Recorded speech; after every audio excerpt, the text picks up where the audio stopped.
Κύριε Γιώργο Σάββερα, καλημέρα. Καλημέρα στους ακροατές σας, κυρία Δημιανάκη. Λοιπόν, φαντάζομαι πήγατε, είδατε και μας καταθέτετε τις σκέψεις σας και τις απόψεις σας, και ότι εν ολίγης η έκθεση πρέπει να βρει το σημερινό, τα βήματα του σήμερα για να προχωρήσει.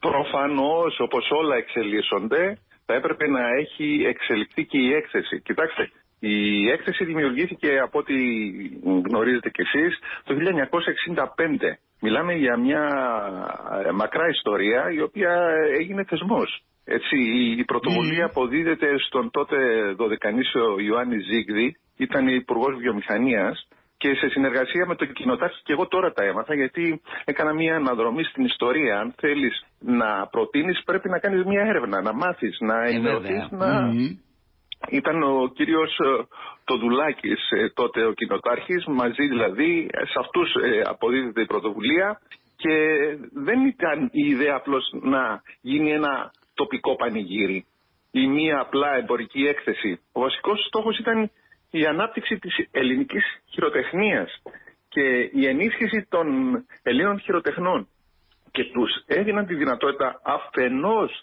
να προβάλλουν και να πουλάνε τα προϊόντα τους, αλλά κυρίως να τους δείξουν ότι από τα χέρια τους μπορούν να παράξουν και να δημιουργηθεί ένα είδος μικροοικονομίας. Αυτό δηλαδή ήταν ο βασικός στόχος. Και μάλιστα, ανατρέχοντας την ιστορία, είδα ότι δεν μπορούσε να εκθέτει ο οποιοσδήποτε. Γίνονταν οι Έλληνες δεκτοί χειροτέχνες, οι οποίοι το ποσοστό των έργων τα οποία παρήγαγαν της χειρονακτικής εργασίας είχε ένα όριο ελάχιστον 30 με 40% έως 100% χειρονακτική εργασία. Δηλαδή δεν μπορούσε οποιοσδήποτε να εκθέσει. Και μάλιστα μπορεί να ξεκίνησε σε ένα επίπεδο της κοινότητας τότε, γιατί η κοινότητα ήταν κρεμαστή. Στην συνέχεια συμμετείχαν φορείς όπως ο ΕΟΜΕΧ, ο Οργανισμός Εμπορίου, η τότε νομαρχία, το Δικανήσου. Και αν θυμάμαι καλά, το 2010, το 2011, από Πανελλήνια Έκθεση Χειροτεχνίας έγινε και αγροτικής οικονομίας. Και φτάνουμε στο σήμερα, 61 χρόνια μετά. Και προβληματίστηκα πραγματικά, διότι ο περισσότερος κόσμος ο οποίος επισκεπτόταν την έκθεση ήταν κόσμος ο οποίος είχε έρθει να προσκυνήσει στην Παναγία, στην εκκλησία.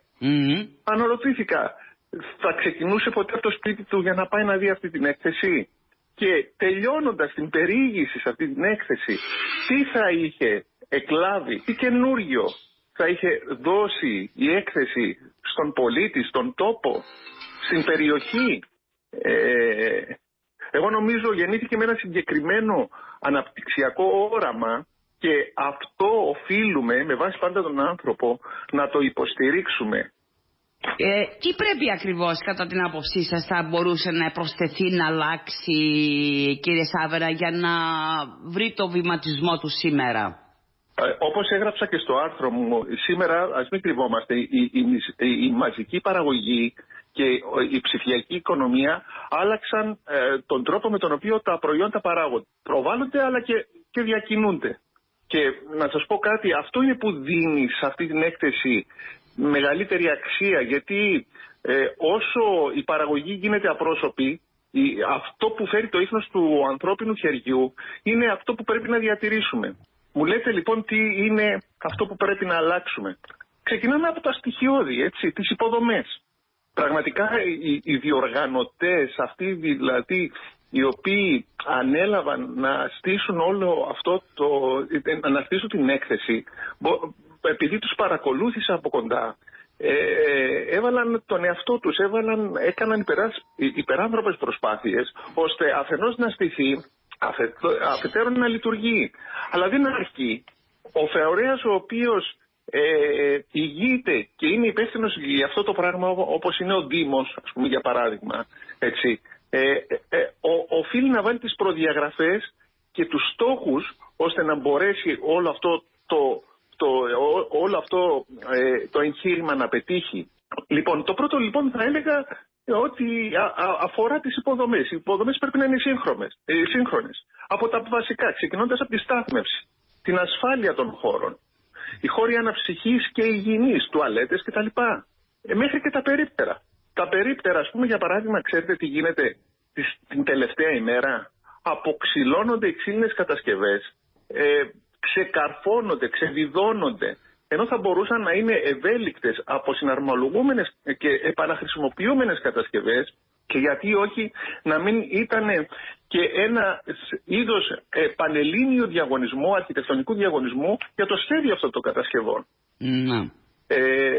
Επίσης, νέοι άνθρωποι, νέοι επιστήμονες θα μπορούσαν να ανταλλάσσουν ιδέες για το σχεδιασμό των προϊόντων αυτών. Να γίνει δηλαδή ένας τόπος όπου η παραδοσιακή τεχνική συναντά τη σύγχρονη δημιουργία. Δηλαδή πρέπει να έχουμε πάντα στο μυαλό μας ότι ένα χειροποίητο αντικείμενο δεν παρουσιάζεται απλώς ως ένα προϊόν, αλλά είναι φορέας ενός ολόκληρου πολιτισμού.